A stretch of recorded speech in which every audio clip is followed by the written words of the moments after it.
आज की इस वीडियो से हम स्टार्ट करने जा रहे हैं एक नया प्ले जिसका नाम है डॉक्टर फॉस्टस।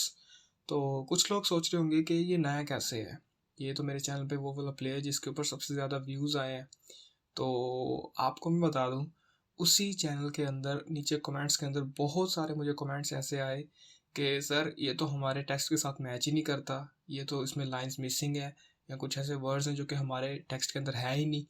तो उसका आंसर मैंने कई लोगों को बताया है, जिनको नहीं पता मैं दोबारा बता देता हूँ कि डॉक्टर फॉस्टर्स जो है ये एक प्ले है जो कि लिखा था क्रिस्टोफर मार्लो ने। तो ये क्रिस्टोफर मार्लो ने लिखा तो था, लेकिन इस प्ले के दो वर्जन्स हैं। एक है ए टेक्स्ट, एक है बी टेक्स्ट।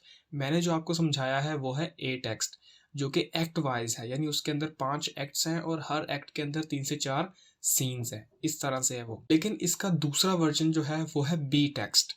बी टेक्स्ट जो है ये पब्लिश हुआ था 1616 के अंदर, और ए टेक्स्ट जो था वो 1604 के अंदर था। तो आप पहले अपनी बुक चेक कर लें जो कि आपके कॉलेज या यूनिवर्सिटी वालों ने लगवाई है। तो उसके पहले या दूसरे पेज के ऊपर लिखा हुआ मिल जाएगा कि ये कौन सा क्वार्टो है, मतलब ये कौन सा टेक्स्ट है, ए टेक्स्ट है या बी टेक्स्ट है। अगर तो वो ए टेक्स्ट है देन वो जो पहले से मैंने वीडियोस रिलीज की हुई हैं वो आपके लिए हैं। लेकिन अगर वो बी टेक्स्ट है तो उसके लिए मैं ये प्ले जो है ये दोबारा से स्टार्ट करने के लिए जा रहा हूँ। अगर आपको डिफरेंस नहीं समझ आ रहा इन दोनों प्लेस के दरमियान तो कोई टेंशन नहीं है, क्योंकि मैंने एक पूरी डेडिकेटेड वीडियो बनाई है इसके ऊपर, जिसके अंदर मैंने ए टेक्स्ट और बी टेक्स्ट का डिफरेंस समझाया है। यकीन मानो उससे ज़्यादा मतलब डिटेल के अंदर ना आपको पूरी यूट्यूब के ऊपर कोई भी वीडियो नहीं मिलेगी इसमें इतनी डिटेल के अंदर आपको ए टेक्स्ट और बी टेक्स्ट का डिफरेंस बताया हो, यानी सीन वाइज डिफरेंस बताया है, कैरेक्टर्स के नेम से रिलेटेड डिफरेंस बताया है, सारा डिफरेंस बताया है, राइटर से रिलेटेड डिफरेंस बताया है कि किन्होंने बी टेक्स्ट जो था उसको एडिट किया था, और कौन कौन सी लाइंस या कितनी लाइंस ए टेक्स्ट में है बी में नहीं है, और कितनी लाइंस जो है वो बी में है ए में नहीं है। तो इस तरह के जितने भी छोटे छोटे डिफरेंसेस थे वो सारे मैंने उसके अंदर क्लियर किए हैं। तो मैं यही रिकमेंड करूंगा कि डिफरेंस समझने के लिए आप वो वीडियो ज़रूर देखें। अब कुछ लोग सोच रहे होंगे कि जिन्होंने मेरी वो वीडियो देखी होगी तो उस वीडियो के अंदर मैंने आपको ये बात बताई है कि डॉक्टर फॉस्टर्स के ए टेक्स्ट और बी टेक्स्ट जो है ना वो तकरीबन पहले 6 सीन्स जो हैं वो तकरीबन सेम है। तकरीबन का मतलब होता है अप्रॉक्स, यानी तकरीबन यानी कंप्लीट नहीं होता, वो अप्रॉक्स होता है, यानी 19-20 का फ़र्क होता है उसके अंदर। तो इसी तरह से डॉक्टर फॉस्टर्स के ए टेक्स्ट और बी टेक्स्ट के अंदर भी 19-20 का फ़र्क है, यानी एक दो वर्ड्स का या एक या दो सेंटेंसेस का या लाइंस का डिफरेंस होगा पहले 6 सीन्स के अंदर। उसके अलावा लूसीफर का जो कैरेक्टर है ना वो भी आपको बी टेक्स्ट में देखने को मिलेगा, ए टेक्स्ट में नहीं मिलेगा। ए टेक्स्ट में मिलेगा भी तो एंड में मिलेगा जहाँ पे वो उसकी सोल को लेने के लिए आता है, वैसे नहीं मिलेगा। लेकिन बी टेक्स्ट जो है उसके अंदर आपको थोड़े थोड़े टाइम के बाद लूसीफर का कैरेक्टर जो है वो मिलेगा। उसके अलावा बिल्ज़ेबूब का कैरेक्टर भी मिलेगा। ये सारे कैरेक्टर बी टेक्स्ट में मिलेंगे, यानी बी जो है ना उसके अंदर 637 लाइंस जो है वो एडिशनल है। तो आप समझ सकते हैं कि बी टेक्स्ट जो है वो बड़ा है। तो मैं ये कह रहा था कि आप लोग सोच रहे होंगे कि अगर पहले 6 सीन्स जो हैं वो सेम है तो मैं इसको स्टार्ट से क्यों स्टार्ट करवा रहा हूँ। तो उसकी वजह भाई ये है कि जब मैंने ये स्टार्ट किया था ना डॉक्टर फॉस्टर्स, तो मेरा भी इतना नॉलेज नहीं था। मैंने अपने नॉलेज के अकॉर्डिंग जितनी मैंने रिसर्च की थी, उस वक्त मेरी रिसर्च जो थी वो इतनी स्ट्रांग नहीं थी, और मे बी कि आज भी इतनी स्ट्रांग ना हो, लेकिन उससे तो काफ़ी बेटर है। तो कहने का मकसद ये है कि अब जो मैं इसको स्टार्ट से स्टार्ट करवा रहा हूँ उसका मकसद यही है कि जो कमियां कोताहियां उस टेक्स्ट के अंदर, उस डॉक्टर फॉस्टर्स वाले प्ले के अंदर रह गई थी ना, वो मैं इसके अंदर पूरी करूंगा। उससे ये होगा कि आपको एडिशनल नॉलेज जानने को मिलेगा। और ये जो चीज़ है ना ये आप आज की इस वीडियो में भी देख लेंगे। यानी इस वीडियो के अंदर भी ना दो ऐसे रेफरेंसेस हैं जिनको मैंने ए टेक्स्ट वाली जो वीडियो थी उसके अंदर इतना डिटेल के अंदर नहीं बताया था, लेकिन आज की इस वीडियो के अंदर मैं बहुत ज़्यादा डिटेल के अंदर बताने वाला हूँ। तो आपको रेफरेंस टू द कॉन्टेक्स्ट के लिए बहुत ज़्यादा डाटा मिलने वाला है। या फिर अगर आपको कोई भी क्वेश्चन आता है डॉक्टर फॉस्टर्स से रिलेटेड कि ये ग्रीक ट्रेजेडी से किस तरह से रिलेट करता है, या जो रेफरेंसेस दिए गए हैं उनके बारे में बताइए, तो आप बहुत ज़्यादा लिख पाएंगे इस टेक्स्ट को पढ़ने के बाद या इस एक्सप्लेनेशन को देखने के बाद। तो इंट्रो बहुत ज़्यादा हो गया, बहुत ज़्यादा टेप चल गई। अब हम डायरेक्ट चलते हैं टेक्स्ट के ऊपर। तो टेक्स्ट स्टार्ट होता है। टेक्स्ट स्टार्ट करने से पहले मैं आपको बता दूं कि जैसे मैंने कहा कि पहले जो 6 सीन्स हैं वो अप्रॉक्सीमेटली सेम है। तो इसका मतलब ये है कि एक दो वर्ड का डिफरेंस हो सकता है। तो ये जो सारा टेक्स्ट है ये ए टेक्स्ट की ही तरह है, बस थोड़ा सा डिफरेंस है, लेकिन एक्सप्लेनेशन थोड़ी सी डिफरेंट होगी, कुछ एडिशनल बातें ज़रूर होंगी इसके अंदर। तो जी, इंटर कोरस। अब यहाँ पे कोरस जो है वो इंटर होता है। अब कोरस जो है, जिन लोगों को कोरस नहीं पता, कोरस जो होता है ये लोगों का ग्रुप होता है जो कि प्ले के एक्शन के ऊपर आके कमेंट्री देते हैं। यानी प्ले के स्टार्ट होने से पहले ये आते हैं और प्ले के एंड होने पर भी आते हैं। और इडिपस रेक्स की तरह इनकी ओड्स भी होती हैं प्ले के अंदर, जहाँ पे ये हर सीन के बारे में आके कमेंट्री देते हैं कि यहाँ पे क्या हो रहा है। लेकिन मजे की बात यह है कि डॉक्टर फॉस्टस का कोरस जो है वो इडिपस रेक्स के कोरस से टोटली डिफरेंट है। किस तरह से, इसके ऊपर भी मैंने एक डिटेल के अंदर नहीं, मतलब थोड़ा सा मैंने बताया है एक वीडियो के अंदर, तो वो वीडियो भी आप जरूर देखिएगा। तो इंटर कोरस, अब कोरस जो है ये इंटर होता है। अब छोटा सा डिफरेंस मैं आपको बता दूं कि ग्रीक ट्रेजेडीज के अंदर जो कोरस होता था वो लोगों का ग्रुप होता था, यानी उसमें जो लोग होते थे ना वो मिलकर वहां पर आते थे और कमेंट्री देते थे। लेकिन फोस्टस का जो यहाँ पे कोरस है ये एक आदमी है, एक आदमी आके यहाँ पे बातें बताएगा सारी। तो इंटर कोरस, कोरस यहाँ पे आया तो प्रोलोग यहाँ से स्टार्ट होगा।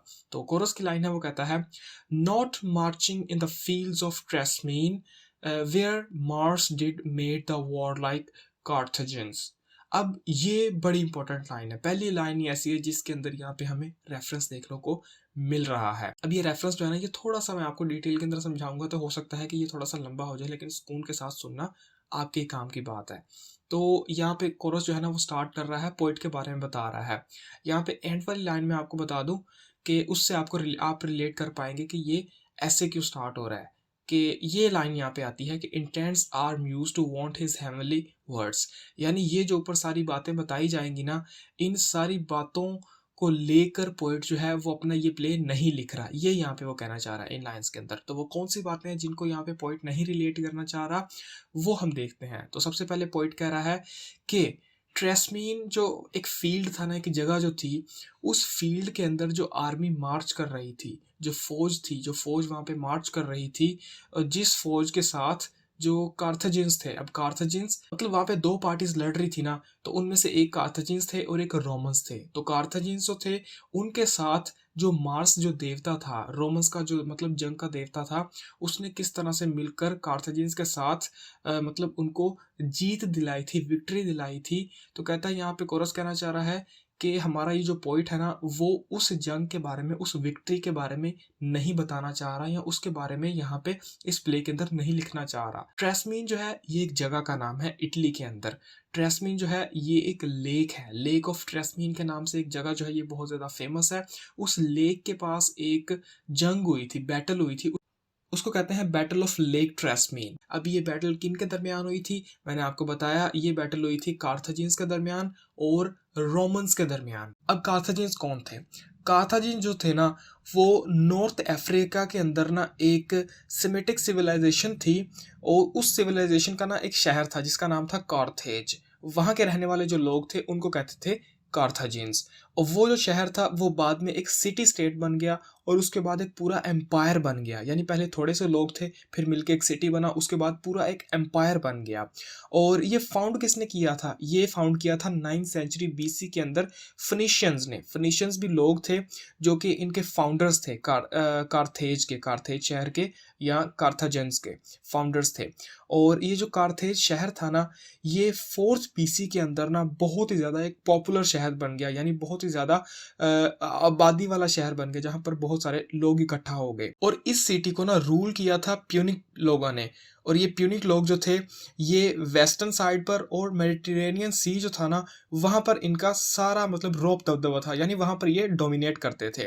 और यहाँ पे अब आप सोच रहे होंगे कि पहले मैंने कहा कि कार्थाजिन्स थे, फिर मैं कह रहा हूँ कि प्यूनिक पीपल थे।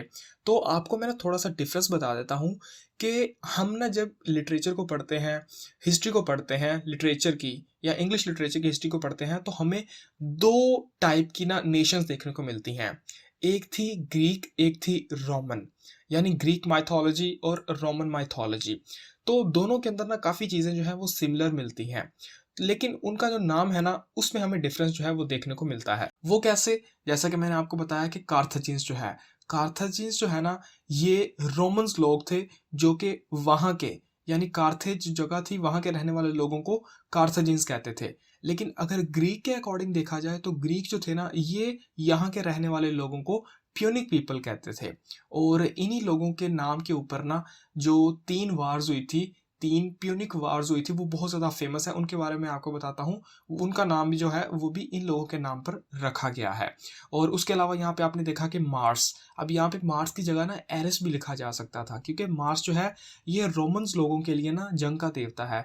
लेकिन जो ग्रीक लोग हैं ना, उनके लिए जो जंग का देवता है उसका नाम है एरिस। तो मतलब देवता सेम है लेकिन नेम चेंज है। मार्स जो है ये रोमन लोगों के लिए है और एरिस जो है ये ग्रीक लोगों के लिए है। तो वैसे अगर मैं आपको बताऊं ना इस जंग के बारे में, तो यहाँ पे एक जंग जो हुई थी ना उसका एक छोटा सा पार्ट जो है उसके बारे में यहाँ पे पोरस है ना वो हमें बात बता रहा है। तो बात यह है कि ये जो कार्थाजिन्स और रोमन लोग थे ना, इनके दरमियान तीन बड़ी जंगें हुई थी। उनको कहते हैं प्यूनिक वॉर्स। वो तीन हुई थी। पहली जो वॉर हुई थी ना, फर्स्ट प्यूनिक वॉर हुई थी, वो हुई थी 264 से 241 बीसी के अंदर।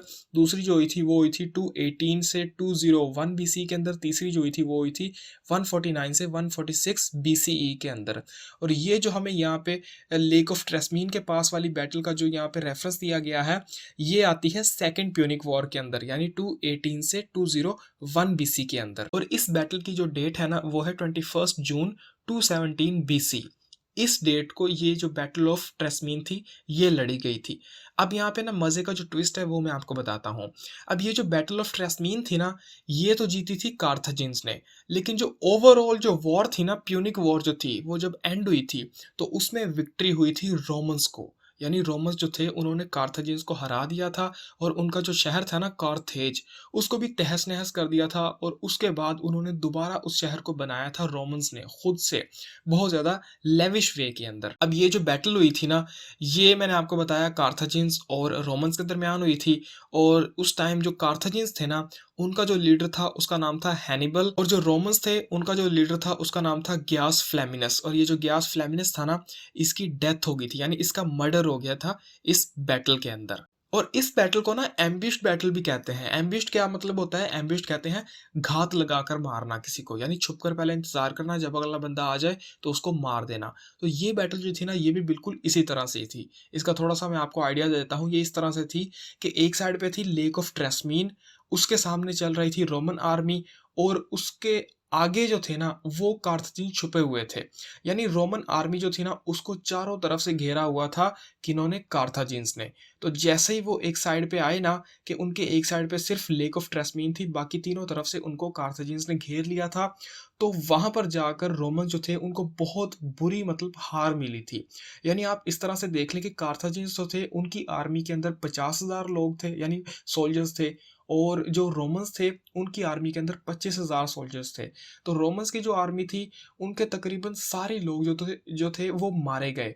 बस थोड़े से लोगों का एक ग्रुप जो था वो वहां से बचकर बाकी गया, बाकी सब लोग जो थे मारे गए, या फिर उन्होंने लेक ऑफ ट्रेस्मीन के अंदर कूदकर अपनी जान दे दी। और जो कार्थाजिन्स थे ना, उनके 50,000 सोल्जर्स में से सिर्फ 2 या 2,500 सोल्जर्स थे, वही सिर्फ मारे गए थे, बाकी जो थे वो सब बच गए थे।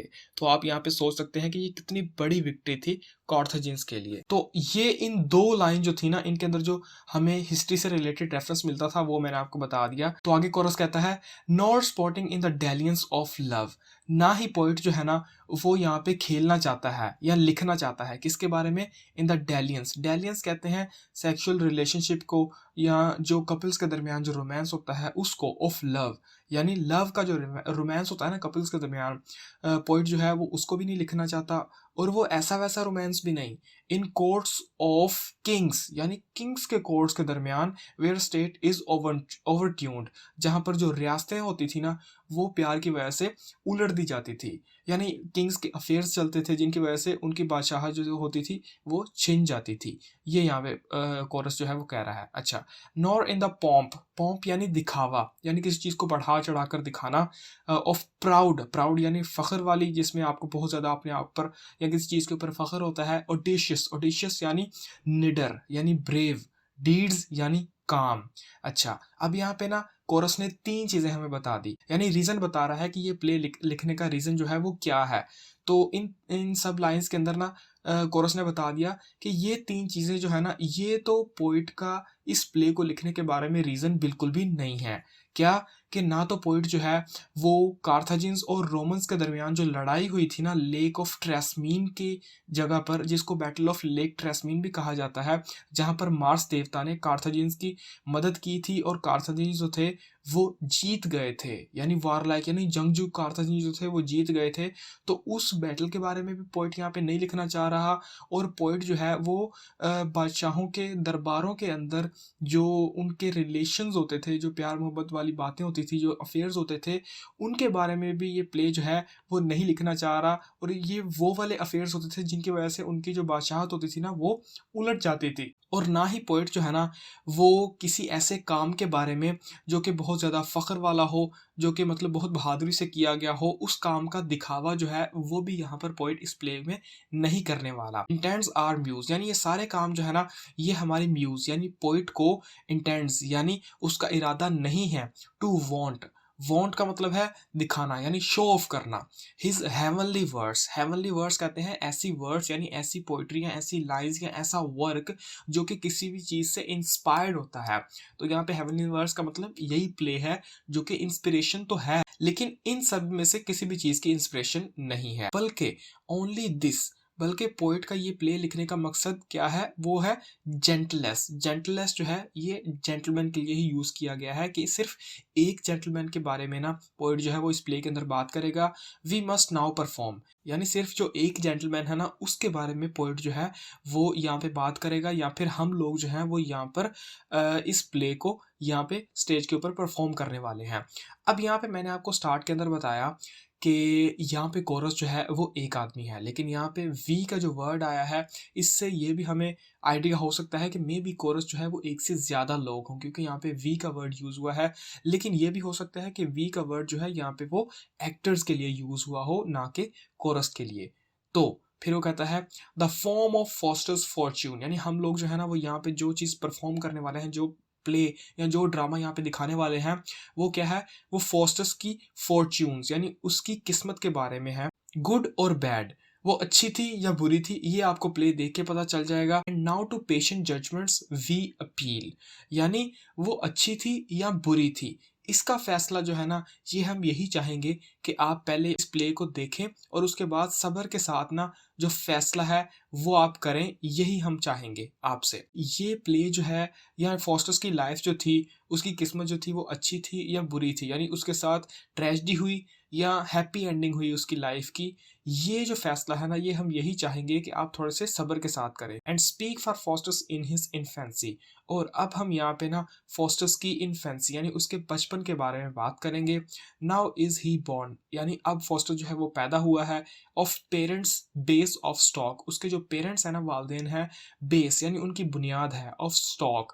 स्टॉक कहते हैं ऐसी चीज़ जो कि नॉर्मल रूटीन के अंदर यूज़ होती है या जनरल लोगों के लिए या जनरल किसी चीज़ के लिए भी ये वर्ड यूज़ किया जाता है। तो स्टॉक का मतलब है आम लोग, बेस यानी उनकी जो बुनियाद थी, यानी उसके जो पेरेंट्स थे ना वो मतलब शुरू से ही आम लोग थे, यानी किसी बादशाह का बेटा नहीं था फॉस्टस, ना ही किसी वजीर का कोई बेटा था। उसके जो माँ बाप थे वो आम लोग थे। इन जर्मनी, यानी जर्मनी के अंदर ना with in a town called road, यानी एक टाउन था जिसका नाम था रोड, वहां पर ये फॉस्टर जो था वो पैदा हुआ, या फिर इसके पेरेंट्स जो थे वहां पर ये वो रहते थे। अब यहाँ पे रोड जो है ना ये जर्मनी के अंदर एक टाउन का नाम है, इसको आपने कंफ्यूज नहीं करना। ग्रीस के अंदर भी एक जगह है जिसका नाम है आइलैंड ऑफ रोड्स, तो उसका भी कई बार ना लिटरेचर के अंदर हमें रेफरेंस देखने को मिलता है। लेकिन यहाँ पे क्योंकि जो जो राइटर है उसने हमें यहाँ पे नाम भी दे दिया है कंट्री का, इसलिए हम यहाँ पे नहीं कह सकते ये ग्रीस की बात है, ये यहाँ पे जर्मनी की बात है। एट राइपर ईयर्स, यानी जब वो थोड़ा सा बड़ा हुआ ना doctor Faustus, to Wittenberg he went, तो जर्मनी के अंदर एक यूनिवर्सिटी थी जिसका नाम था विटनबर्ग, जो कि बहुत ही ज़्यादा फेमस यूनिवर्सिटी है, वहाँ पर एजुकेशन के लिए फॉस्टर्स गया। वेयर एज, जबकि his kinsman chiefly brought him up, जबकि वहाँ पर ना उसके जो किन्समैन थे, उसके जो रिश्तेदार थे, उन्होंने चीफली यानी बहुत अच्छी तरह से ना उसकी देखभाल की, यानी उसकी देखभाल जो थी ना वो उसके रिश्तेदारों ने की। कब? जब वो यूनिवर्सिटी गया। अच्छा, वेयर एज जो यहाँ ना इसका मतलब होता है जबकि, लेकिन यहाँ पे वेयर भी इसका मीनिंग हो सकता है कि मतलब जहाँ पर। तो फिर कहता है सो मच ही प्रॉफिट्स इन डिविनिटी, तो जब वो वहाँ पे मतलब स्टडी कर रहा था तो स्टडी के दरमियान इसने प्रॉफिट लिया, यानी इसको बहुत ज़्यादा फ़ायदा हुआ या इसने बहुत ज़्यादा सीख लिया। किस चीज़ के बारे में? डिविनिटी के बारे में। डिविनिटी यानी दीन के बारे में या रिलीजन के बारे में जो नॉलेज होता है वो डॉक्टर फॉस्टर्स को बहुत ज़्यादा मिल गया। The fruitful plot of scholarism graced, अच्छा फ्रूटफुल प्लॉट जो है इसका मतलब है अचीवमेंट्स, यानी जो अचीवमेंट्स थी ना डॉक्टर फॉस्टर्स की ऑफ स्कॉलरिज्म। स्कॉलरिज्म का मतलब है कि स्कॉलर बनने के फील्ड के अंदर, यानी एक उस्ताद या एक मौल्लिम या एक टीचर बनने के फील्ड के अंदर, या मतलब एक ऐसा आदमी या एक ऐसा पर्सन जिसको बहुत ज़्यादा नॉलेज होता है, उसको भी स्कॉलर कहते हैं। तो मतलब एक स्कॉलर बनने के फील्ड के अंदर ना इसकी जो अचीवमेंट्स थी वो क्या हुई, ग्रेस, यानी वो और ज़्यादा बढ़ गई। यानी डॉक्टर फॉस्टर्स ने एज अ स्कॉलर बहुत ज़्यादा चीज़ें अचीव करना शुरू कर दी, जिससे क्या हुआ दैट शॉर्टली, यानी बहुत जल्द ही ना ही वाज, कि उसको क्या हुआ कि ग्रेस्ड, यानी मिल गया विद डॉक्टर्स नेम, डॉक्टर का नाम मिल गया, यानी उसको डॉक्टर कहा जाने लगा। एक्सेलिंग ऑल का मतलब है कि वो सब लोगों को पीछे छोड़ने लग गया। किस चीज़ में, कि मतलब कोई भी फील्ड होता था या कोई भी नॉलेज होता था किसी चीज़ के बारे में, उसमें वो सब लोगों को पीछे छोड़ने लग गया। एंड और स्वीटली कैन डिस्प्यूट, और ये ना बड़े प्यार से डिस्प्यूट, यानी डिस्प्यूट का यहाँ पे वैसे मतलब होता है झगड़ा करना, लेकिन यहाँ पे मतलब है बहस करना। यानी जब आर्गूमेंट्स हो रहे होते हैं, लोग आपस में किसी टॉपिक से रिलेटेड बातें कर रहे होते हैं और एक दूसरे को आर्गूमेंट्स दे रहे होते हैं, एक दूसरे को अपनी बात पर कायल करने की कोशिश कर रहे होते हैं, उसको भी कहते हैं डिस्प्यूट। तो यहाँ पे वो ये कहता है कि लोगों के दरमियान जब बातें होती थी ना, कौन सी बातें, in the heavenly matters of theology, theology कहते हैं दीन के बारे में, यानी रिलीजन के बारे में। तो यहाँ पे कौन सा रिलीजन, क्रिश्चियन रिलीजन, यानी क्रिश्चियन रिलीजन के बारे में हेवनली मैटर्स, यानी जो गॉड से रिलेटेड जो बातें होती थी, या मतलब हेवनली मैटर्स का ये भी मतलब हो सकता है जो बाइबल से रिलेटेड बातें होती थी या गॉड से रिलेटेड बातें होती थी ना, उन बातों के अंदर ना ये बड़े प्यार से आर्गूमेंट्स देता था लोगों को, और उन आर्गूमेंट्स के अंदर ये सबको पीछे छोड़ देता था। टिल, यहाँ तक कि ऐसा हो गया कि स्वोलन, स्वोलन यानी इस बंदे के अंदर ना वो चीज़ भर गई, क्या, विद कनिंग, यानी इसकी जो चालाकी थी, इसकी जो इंटेलिजेंस थी ना, उसने ऑफ अ सेल्फ कंसीट, यानी इसको मगरूर बना दिया, प्राउड बना दिया, यानी खुद पर गुरूर करने वाला आदमी बना दिया। किस वजह से, कनिंग, इसकी अपनी इंटेलिजेंस ने ना इसको मगरूर बना दिया। स्वोलन, स्वोलन यानी वो चीज़ इसके अंदर भर गई, इस मतलब इसका दिल जो था वो मगरूर हो गया इसकी अपनी इंटेलिजेंस की वजह से। हिज वैक्सन विंग्स, और इसके जो वैक्स से बने हुए विंग्स थे ना, पर थे, डिड माउंट, उन्होंने क्या किया कि माउंट, यानी वो उड़ गए, अबव हिज रीच, इसकी रीच से ऊपर। यानी एक बंदे की एक लिमिट होती है ना, तो जब वो लिमिट क्रॉस कर जाता है तो वो उसके लिए खतरनाक होती है। तो यहाँ पे वो यही कह रहा है कि उसके जो वैक्स से बने हुए विंग्स थे ना, वो विंग्स जो थे, उन विंग्स के थ्रू ना ये उड़ता हुआ अपनी लिमिट से ऊपर चला गया। अब यहाँ पे हमें दूसरा रेफरेंस जो है ना, मेन रेफरेंस जो है वो देखने को मिल रहा है। वो कौन सा है वो मैं आपको बताता हूँ। अब वो मैं इतनी डिटेल के अंदर नहीं बताने वाला, क्योंकि वो डिटेल के अंदर बताया तो उसके ऊपर एक अलहदा से वीडियो बन जाएगी, जो कि मैं ज़रूर बनाऊंगा, जो कि ग्रीक मिथोलॉजी से रिलेटेड है। तो मैं थोड़ा सा आपको बता देता हूँ कि एक ना किंग था, किंग माइनोस, ग्रीक माइथोलॉजी के अंदर, जो कि जियोस का बेटा ही था। उसने ना उसके मतलब रीजन के अंदर एक आदमी रहता था जिसका नाम था डिडेलस, उसका नाम था डिडेलस। वो एक स्कल्पचर था, यानी बहुत ज़्यादा इन्वेंशंस करता था, बहुत नई नई चीज़ें बनाता था। उसने ना किंग का एक पैलेस भी बनाया था, उसके अलावा उसने एक भूल भुलैया भी बनाई थी किंग के लिए। तो किंग उसको बहुत ज़्यादा पसंद करता था। लेकिन हुआ क्या कि कुछ मतलब ऐसे रीजंस आए जिसकी वजह से ना किंग को उसको कैद करना पड़ा। वो रीजंस क्या थे वो मैं उस वीडियो में बताऊंगा, जहाँ पे मैं इसको इसकी पूरी स्टोरी बताऊंगा। तो जब इसको कैद कर दिया गया ना, तो इसका एक बेटा भी था जिसका नाम था इकैरस। तो अब उस जगह पर इन दो बाप बेटे को कैद कर दिया गया, यानी डिडेलस को और इकैरस, दोनों को वहां पर कैद कर दिया गया। एक ऐसी जगह पर कैद कर दिया जहां पर साइडों पर पानी ही पानी था, यानी ये वहां से भाग भी नहीं सकते थे। तो उस टाइम क्या हुआ कि डिडेलस जो था वो बहुत ज़्यादा इंटेलिजेंट था, इन्वेंशंस करता था, और उसने अपनी इन्वेंशंस को यूज़ करते हुए ना, मतलब अपने इन्वेंटरी माइंड को यूज़ करते हुए वहाँ पर ना विंग्स तैयार किए, यानी उसने परिंदों को देख कर ना विंग्स तैयार किए, पर तैयार किए, जिनको उसने ना वैक्स की मदद से जोड़ा। और उसका इरादा ये था कि हम यहाँ से ना उड़कर बाहर चले जाएंगे, क्योंकि साइडों पर तो पानी है और पानी पर जो है किंग माइनोस जो है उसकी हुकूमत है, लेकिन हवा पर तो उसकी हुकूमत नहीं है ना, तो हम उड़कर वहाँ से वापस चले जाएंगे। लेकिन उसका जो बेटा था ना वो काफ़ी मतलब नौजवान था, एम्बिशन वाला था, पैशन था उसके अंदर काफ़ी। तो जिस तरह से नौजवान लोग होते हैं वो नहीं सुनते मतलब। तो उसका जो फादर था ना डिडेलस, उसने अपने बेटे को ये नसीहत की, यानी एडवाइस की दी कि मतलब मैं तुम्हें ये पंख तो दे रहा हूँ उड़ने के लिए, लेकिन मेरी एडवाइस या वार्निंग तुम्हें ये है कि ना तुमने ज़्यादा मतलब ऊपर जाना है आसमान की तरफ, ना ज़्यादा नीचे समुद्र की तरफ जाना है। मतलब एक लिमिट के अंदर एक रेशो बरकरार रखते हुए ना एक मतलब लाइन के अंदर तुमने चलना है, तो उस तरह से हम उड़ के वहाँ से चले जाएँगे। तो वो वहाँ से उड़कर चले गए। लेकिन हुआ क्या कि जब वो जा रहे थे ना, तो उसका जो बेटा था इकैरस, उसका जो पैशन था वो थोड़ा-सा बढ़ गया। उसने कहा कि मैं थोड़ा-सा और ज़्यादा उड़ूँ। तो उसने आसमान की तरफ और ज़्यादा उड़ना शुरू कर दिया। तो जब वो आसमान की तरफ गया, तो उसके जो पंख थे, जो कि वैक्स से बने हुए थे, वो सूरज की गर्मी की वजह से पिघल गए और वैक्स जो थी यानी मोम जो था वो पिघल गया, जिससे उसके पंख जो थे वो वहीं पर डिसॉल्व हो गए और इकैरस जो था वो वहाँ से नीचे गिरा और समुंदर के अंदर गिरकर मर गया।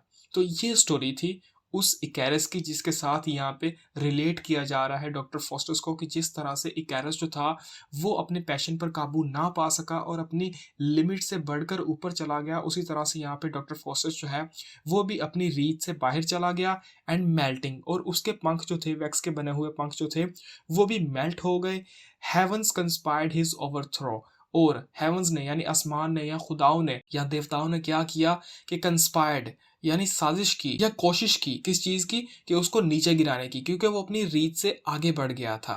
तो यहाँ पे ना इन 2 लाइन्स के अंदर हमें जो ट्रेजेडी है ना वो बताई जा रही है, या मतलब एक फ़ोरशैडोइंग दिखाई जा रही है, एक लिटरेरी डिवाइस जो है वो यूज़ की जा रही है, कि जिसके अंदर हमें प्ले के अंदर आगे क्या होने वाला है वो बताया जा रहा है, कि मतलब डॉक्टर फॉस्टर जो है उसके साथ बहुत ही बुरा होने वाला है।